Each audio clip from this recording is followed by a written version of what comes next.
झाला असं म्हणता येतं या निकालातून? एकदम नकार देता येत नाही. महाविकास आघाडीचं जे काही मताधिक्य कमी कमी सगळीकडे दिसतंय त्याच्यामुळे ईव्हीएम मशीनवर काही ऑब्जेक्शन घ्यायला स्वभाव मिळतो. असं एकदा आमचा पराभव झाला.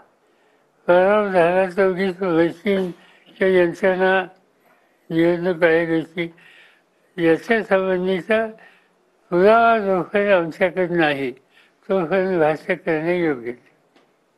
84 वर्षाचा योद्धा पुन्हा युद्धासाठी तयार आहे का? तुम्ही खचून गेलं दिसत नाही म्हणून माझा स्पेसिफिक प्रश्न आहे साहेब, 84 वर्षाचा योद्धा तयार आहे का? असं आणखी 3 आठवडे पार्लमेंटचं सेशन आहे. ते जर संपलं किंवा आपली गाठ पडेल नेहमी. निवडणूक आयुक्त नेमण्याची पद्धत केंद्र सरकारनं बदललेली आहे. त्यानंतर सर्वोच्च न्यायालयानं आपल्या पक्षफुटीनंतर निर्णय लवकर दिले नाही. हे सर्व पाहता लोकशाही कितपत म्हणजे लोकशाहीला धोका आहे की काय? त्याच्यामध्ये शिवसेनेचे एक नेते आणि पार्लमेंटचे सभासद त्यांनी काल आज याच्यावर भाष्य केले आणि त्यांच्याकडून ती अधिक माहिती घेणार. सरन्यायाधीश चंद्रचूड यांनी जर आधीच निर्णय दिला असता तर हे घडलं नसतं अशा पद्धतीची टीका संजय राऊत यांनी केलेली आहे. आपण काय याबद्दल सहमत आहात? असं आहे की मी त्यांचं स्टेटमेंट वाचलं पण त्याचा नक्की याच्यात काय रोल होता न्यायाधीशांचा, त्यांनी उशीर लावला त्याचे काय परिणाम झाले का याचा मी अभ्यास केलेला. आणि कसं आहे ज्युडिशरी हिची एक प्रतिष्ठा ठेवावी, त्याच्या संबंधित जाहीरपणानं भाष्य करण्यास शक्यता आमच्यासारख्या लोकांनी टाळावं.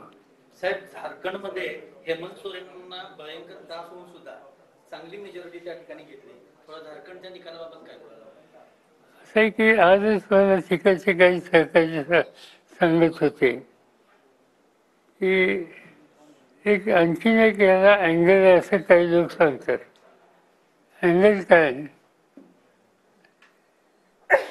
4 महिन्याच्या पूर्वी एक निवडणूक झाली हरियाणा आणि जम्मू काश्मीर.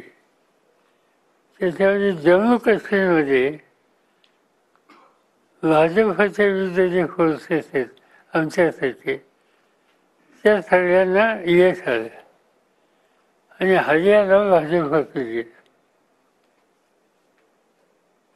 तर त्याच्यानंतर दुसरी निवडणूक जी झाली महाराष्ट्राची निवडणूक ही ठरलेल्या महिन्यापेक्षा 1 महिना लेट केली आणि ती यश केली की झारखंडबरोबर गेली. झारखंडमध्ये काँग्रेसचा यश आहे आणि इथं अपयश आहे. त्यामुळे एक लहानसं राज्य यशासाठी आणि मोठं राज्य सत्ताधाऱ्यांच्या लाभासाठी असं काहीतरी एक वेगळा गमतीदार ट्रेंड दिसतो. म्हणजे उद्या त्याला कुणी म्हणायला नको की या मशीनच्या संबंधित तुम्ही याचं ऑब्जेक्शन घेता, त्या राज्यात तुमचं राज्य आलं ना तेव्हा हेच मशीन होतं. लक्षात आलं तुला?